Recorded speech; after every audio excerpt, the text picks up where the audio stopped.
A piston cylinder arrangement contains 5 moles of an ideal gas at a temperature of 300 Kelvin. The volume occupied by the gas is 0.09 meter cube. If the value of the universal gas constant is 8.315 joules per mole per Kelvin, then what is the pressure of the gas? Here N is equal to 5 moles. Temperature is equal to 300 Kelvin. Volume is equal to 0.09 meter cube. The gas constant value is equal to 8.315 joules per mole per Kelvin. The pressure can be calculated as number of moles times gas constant times temperature divided by volume. Substituting the values for the number of moles, the gas constant, the temperature, and the volume, the calculated pressure is 138,583.33 newtons per meter squared, or 1.36 atmospheres. The pressure, volume, and temperature of an ideal gas contained in a piston cylinder arrangement is 2 newtons per meter square, 0.05 meter cube, and 293 Kelvin respectively. If the gas expands to a volume of 0.08 meter cube, without any external heat being added during the process, what is the new pressure of the gas? Let subscript 1 represent the state of the gas initially, and subscript 2 represent the state of the gas after expansion. P1 is 2 newtons per meter square. V1 is 0.05 meter cube.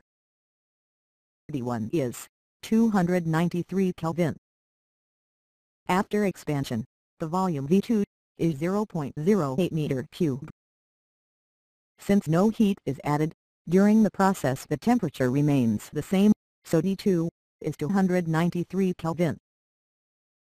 The gas obeys the ideal gas law in both state 1 and state 2, and the number of moles and gas constant remain unchanged. So P1, V1, divided by V1 is equal to P2, V2, divided by V2. Substituting the values for P1, V1, and V1, and V2, and T2. The value of P2 is calculated to be 1.25 newtons per meter square. At midnight, in the absence of the sun, the atmospheric temperature is 283 Kelvin. The pressure of air inside an automobile tire at midnight is 200 kilonewtons per meter square. The following day at noon, the atmospheric temperature is 300 Kelvin. Would the pressure of air inside the tire increase or decrease? Calculate the value of the pressure change. At midnight, the air pressure inside the tire, P1, is 200 kilonewtons per meter square. Also, the temperature at midnight is 283 Kelvin. The following day, at noon, the temperature is 300 Kelvin. We assume that no air is removed from the tire, so the number of moles of the air remains constant. The ideal gas law applied to the air inside the tire gives P1, V1, divided by V1, is equal to P2, V2, divided by V2. Since the size of the tire is unchanged, the volume of the air inside is constant. So, V1 is equal to V2. Substituting the values for P1 and V1 and T2. P2, which is the air pressure inside the tire at noon, is calculated to be 212 kilonewtons per meter square. So, there is an increase of 12 kilonewtons per meter square in the air pressure inside the tire.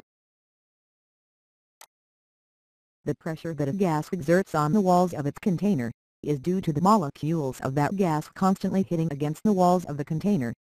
If the molecules hit the surface of the container more frequently, or while traveling at a higher speed. This increases the effective pressure that the gas exerts on the walls of the container. In this demonstration, we have a piston cylinder arrangement that contains a certain number of gas molecules. We can control the volume of the container by raising or lowering the piston, which we do with the shown slider. We can also control the number of moles of gas that are in the piston cylinder arrangement by either adding or removing gas through this pipe, using this slider. Finally, we can increase or decrease the temperature of the gas by heating or cooling the gas, which we will control with this slider. We know from the ideal gas equation that the pressure is directly proportional to the temperature and the number of moles in the container, and is inversely proportional to the volume of the container. In this demonstration, when a gas molecule hits one of the surfaces of the piston cylinder arrangement, it generates an audible ping sound. The higher the frequency of the ping sound, the higher is the rate at which the gas molecules are hitting the surface of the container, which results in the higher pressure. Let's start by increasing the number of molecules, by allowing more of them to flow into the container. Notice how this action results in a higher ping frequency, indicating a higher pressure. Now let's return the number of moles to its original value. We can then decrease the volume of the piston while keeping the number of moles and the temperature the same, by lowering the piston. Notice how this action also results in a higher ping frequency, indicating a higher pressure. Now let's return the piston to its original position. Finally, when the temperature of the gas is increased, the velocity of the molecules increases, which causes them to hit the walls of the container more frequently. It should be noted that the higher molecule velocity also results in a higher pressure, due to the higher impact force that the faster molecules exert on the surfaces of the container when they hit these walls. You can now try to vary these three parameters, using the sliders shown here, to see and hear their effect on pressure. When you are finished, please press the play button to continue to the next section.